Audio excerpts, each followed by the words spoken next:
Everyday foods that used to kill you.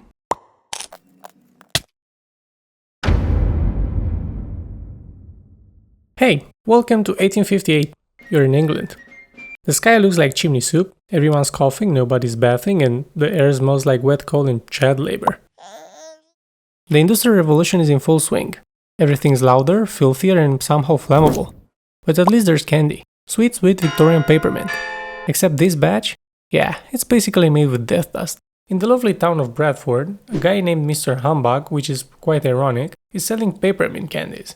He runs out of powdered sugar. Instead of doing anything normal, he sends his assistant to the local pharmacy, aka the place where they casually stock morphine, chalk, heroin, and mystery white powder. Anyway, the assistant walks into the pharmacy and asks for daft, a slang term used at the time for powdered gypsum. It was a cheap sugar substitute used to stretch candy production at the time. Gross. The pharmacy assistant was not even a real pharmacist, just a guy who vibes near poison. The guy grabs the wrong barrel, because at the time there were no labels for such things. Instead of sugar substitute, he hands over arsenic trioxide, which looks identical because, of course it does. Arsenic trioxide is tasteless, odorless, and slightly sweet, which is fun, because it also shuts down your body from the inside out. It messes with cellular respiration, so your organs start failing, while you're fully awake and feeling everything. By the end of the day, dozens of people were violently ill. Stomach cramps, vomiting, convulsions. It didn't take long before people started dying. 21 people dead, over 200 poisoned, from literal breath mints. And the craziest part? Totally legal. In 1858 there were no food safety laws. Vendors were out there putting chalk in flour, red lead in candy, butt slop in beer and just hope nobody noticed until it was too late. This particular disaster finally pushed the government to pass the Adulteration of Food and Drink Act, which, for the first time ever, made it illegal to casually serve arsenic in a snack form. We're still in the 1850s, but we're no longer in England. You're in New York City. It smells like horse pee, the sidewalks are 90% mystery sludge, and guess what? Babies are dying. Like a lot. Doctors are confused, mothers are in pain, and the milk? The milk is lying. See, back then, milk wasn't this wholesome, farm-fresh grocery shelf beverage. It was Swill Milk, a cursed thick sludge squeezed out of cows that literally ate booze waste. The cows were kept in next to whiskey distilleries. They were fed leftover mash, hot fermented alcoholic grain slop. Basically cow moonshine.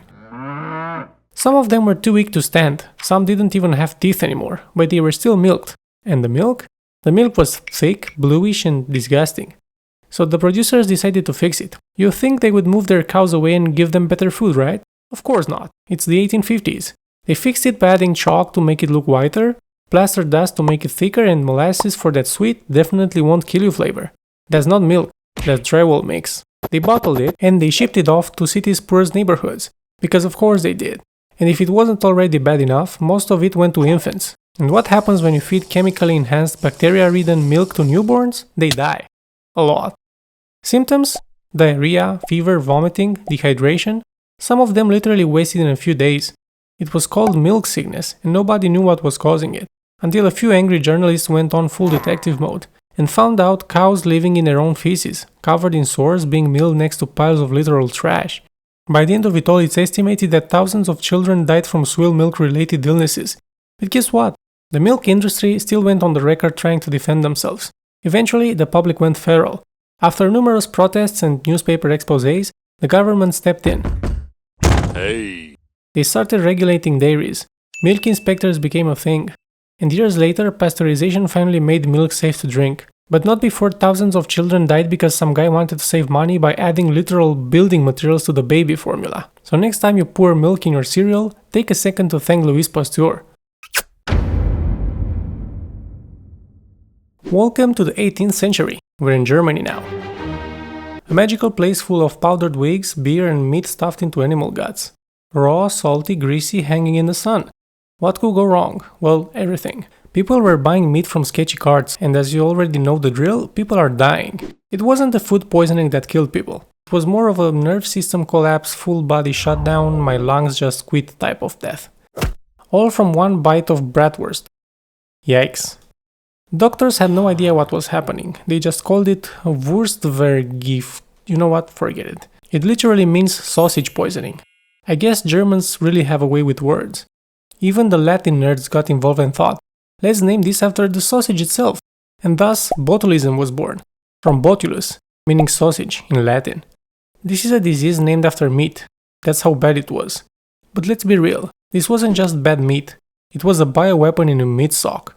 When you leave your meat out too long in the sun in dirty barrels in your weird uncle's basement, it grows a real dangerous bacteria, which produces the most powerful neurotoxin known to man. It blocks your nerves, your muscles give up, and eventually so do your lungs. And you die. From the worst glizzy you've ever seen. Oh, and did I mention, it takes less than a microgram to kill you.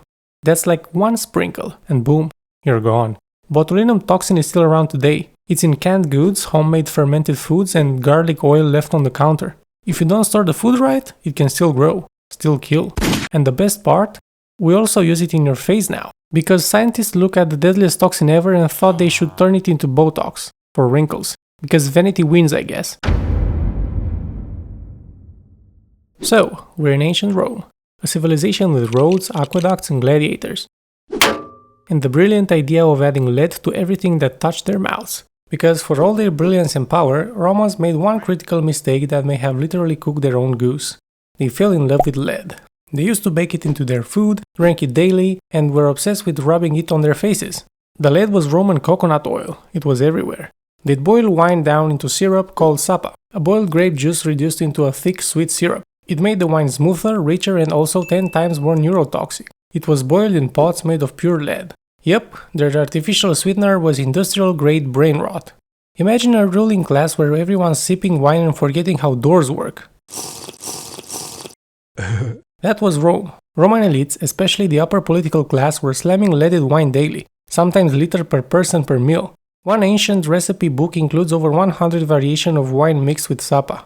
It was a status thing. The sweeter the wine, the fancier you were.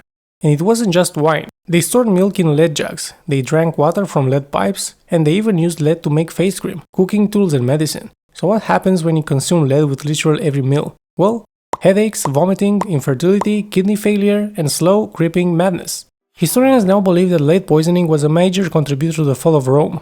Because if your entire ruling class is sipping on mind-erasing metal every night, eventually someone's gonna make bad empire decisions.